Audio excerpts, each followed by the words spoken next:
Now, when you guys are shopping for a compact crossover, there are so many choices on the market that you can quickly lose track of every offering from each manufacturer. What I have here is probably one of the vehicles that I constantly lose track of. This is a 2011 Nissan Rogue. Now, the Rogue has actually been with us since 2008. And if you look underneath the platform, it's actually based on the lonely Nissan Sentra platform. But before you go running away scared, as I would, surprisingly the Rogue supposedly drives very sporty, which is odd because the Sentra is one of the most boring driving compact SUVs on the market. So what did Nissan do differently here? Well, they basically took a Sentra platform, they stretched it, they made it taller, and they turned it into an SUV. Same basic, design thought as Toyota with their RAV4 and Honda with their CR-V, and then Ford with their Escape. Now, the Rogue actually got a significant update in 2011. What I have here is the 2011. It got updated styling in the front. It got a new trim level, some new wheel designs, and then a slightly updated interior. Now, the Rogue is available in 3 trims. There's the base S, the S Chrome edition, which is a special model only for 2011, and then I have this SV model with the SL luxury package. So this one's actually fully loaded in this rather purple-black color as well. Now, this one is loaded with the SL package, so you do have Nissan's smart entry system standard. So basically, to lock the door, just push this button right here, and the doors will lock. To unlock the door, you can't just touch it, you have to actually push the button again. Now, looking at the interior of the Rogue, it's a pretty, I guess, kind of boring looking interior for me in terms of, the materials, the colors, the design. Surprisingly, it's a pretty high quality interior. When you get in, you have a very nice step-in height, typical of these, compact SUVs. That's the reason why so many Americans love it. Now, I'm not really a big fan of circular dash designs, but the Rogue kind of embraces it full force. You have this really tiny nav screen that's part of the SL Premium package. Now, this vehicle does have the smart entry, but there's no push button start. It's an indication of an older design. There's actually a little twisty thing here that you kind of just keep the key inside and then turn it like you're actually driving or turning a key. And then, of course, what you're hearing is Nissan's, familiar 2.5-liter 4-cylinder. The driver window is automatic up and down, only on the driver window. Now, this interior design is not really aesthetically pleasing for me. It looks very dated in terms of its design. Nissan is prepping an all-new Rogue, I believe, for either 2014 or 15, one or the other. I mean, it's one of the oldest designs on the market. Surprisingly, the dashboard is soft touch plastic. It has a pretty nice quality, grading to it. It's soft touch all the way up here. The glove compartment, however, is hard plastic, and it is damp, surprisingly, but it's huge. Look at that. Literally, that is a huge glove compartment. In terms of the door panel materials, it's the same soft touch from the dashboard. High quality stuff here where you're gonna rest your elbows, and then it's leather stitch here with a nice red stitching. And of course the steering wheel is the same rather unsightly looking steering wheel from the Sentra. I don't know, I'm not really a big fan of this design. It does have nice leather stitching and then a big bolstering extension, steering wheel controls, Bluetooth controls, stuff like that. Now, this Rogue is the SL Premium package. It's basically an SV with the Premium package. And you do get this navigation system as well as the push button start and HIDs at the front. Now that also rolls in this backup camera. It does have your distance markers but no trajectory on a somewhat tiny screen. I'd say that's about maybe a 6.5-inch screen. The nav system itself, the map quality is all right. It's the whole system itself definitely looks dated. Nissan has a better system, in their newer products.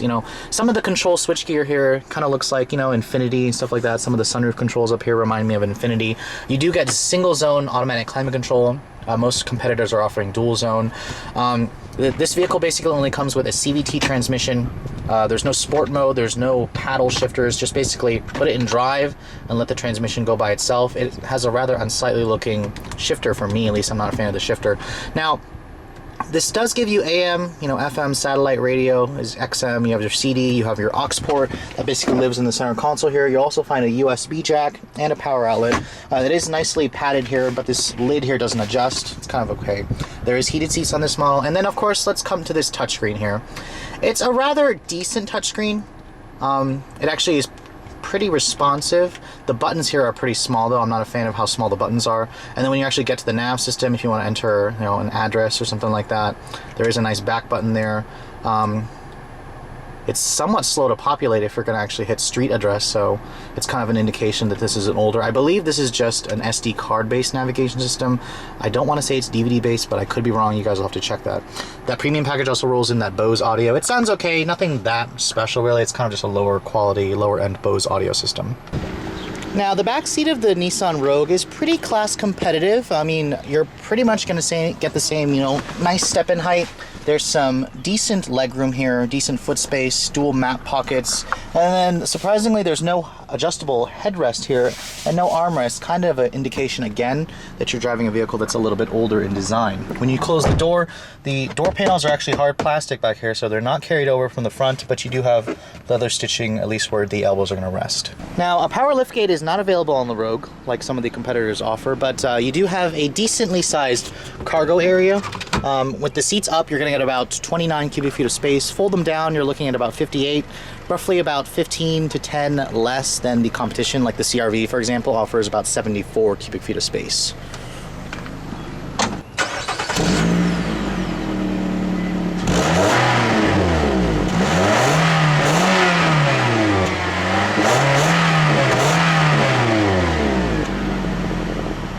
Once you finally lift this really heavy hood, which doesn't have any struts, you'll find a rather ugly looking engine. This is Nissan's corporate 2.5-liter 4-cylinder engine, double overhead cams, variable valve timing. It doesn't have direct injection, but puts out 170 horsepower and about 175 foot-pounds of torque. It's the only powertrain available. You either get your pick of front or all-wheel drive, and it runs through a CET. There's no manual or stepped automatic transmission available.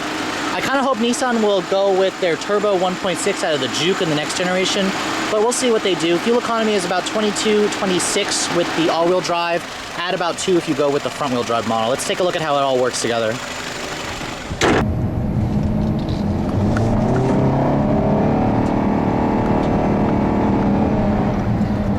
So those of you who haven't had a chance to drive a Rogue yet aren't really missing out that much. It pretty much drives nice. It drives like every other compact SUV on the market, which is interesting to me because, the Sentra, I've always thought was a very, boring car to drive, just very lackluster in its handling and its ride quality and its overall dynamics. But the Rogue is much better. The steering on this car has a surprising alertness to it. It has a good feel to it. It feels light at low speeds, but it loads up pretty nicely when you get up to higher speeds. The ride quality is nice. It's very firm, yet it's still compliant. It doesn't feel floaty like a RAV4 does. The engine, on the other hand, is probably my least favorite part. That 2.5 liter is okay, but I just don't like CVTs, the droning effect that it gives you, especially with a 4-cylinder. Now, if you drive a Nissan CVT with an automatic transmission, it will, or with the CVT with a V6 engine, I'm sorry, it's actually not bad. It has a nice, certain amount of, power to it, and it makes a much better sound than that, droning exhaust from the 4-cylinder. Now, the visibility in here is also good. Typical with a compact SUV, pretty much all of them have good visibility. Now, the seats in this vehicle, however, they aren't the most comfortable for me. I kind of feel like I'm sitting on them rather than in the seats. Although the leather material in here, it does feel nice. It's a pretty high quality, leather material in here. Now, going around corners in the Rogue, it kind of has a lightness to it. It feels, I don't want to say it feels fun to drive. The most fun to drive crossovers that I've driven is the Forester, the CR-V, and then the Escape. But the Rogue is not bad. It's definitely not. It surprised me. So I mean, I'm pretty pleased with how the Rogue, handles in terms of the steering feel. It's kind of like the Juke. The Juke is also surprisingly fun to drive. Same with the Rogue. What the Rogue needs is a new powertrain. I definitely would love to see the turbo powered, turbo 4-cylinder that's available in the Juke, as the optional engine in the Rogue. I think that it would definitely do this car wonders and improve the fuel economy even more. Now, this particular one that I'm driving is a top trim model. The navigation system is surprisingly useful when you're actually, going down the road. It has pretty good, street names. The labels are good. The screen is definitely on the small side, but I don't mind it. I think for, the price point that this car gives you, it's much cheaper than the competition. The nav screen is okay. I definitely would love to see Nissan, put a much more high-tech looking, center stack in here with, a much more elaborate looking, display and stuff like that. The single zone climate control would probably annoy me, especially when the Juke offers a dual zone automatic climate control. There's no sport mode or paddle shifters, whatnot on this transmission. Kind of think that you should offer it. Probably expect to see that on the next generation Juke. The CVT itself is a you know, an okay CVT unit. I've definitely seen Nissan do better CVTs. It has a surprising amount of, you know, responsiveness. The rubber banding effect is still there just because this is a 4-cylinder. But honestly, those of you who hate CVTs will still hate this transmission, and those of you who, you know, probably who don't give a crap will probably not even notice this is a CVT. But I just, you know, probably should, you know, mention to you all, you need to make sure you test drive all the ones on the market, especially those that have like a 6-speed automatic that's very smooth shifting. You know, a lot of those transmissions I personally think are better than CVTs.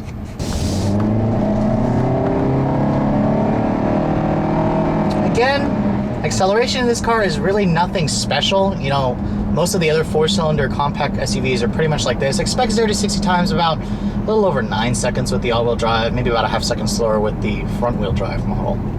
So with so many choices on the market, how could you possibly, you know, pick Nissan's Rogue over the, you know, fresh Escape, fresh CR-V, fresh CX-5 even?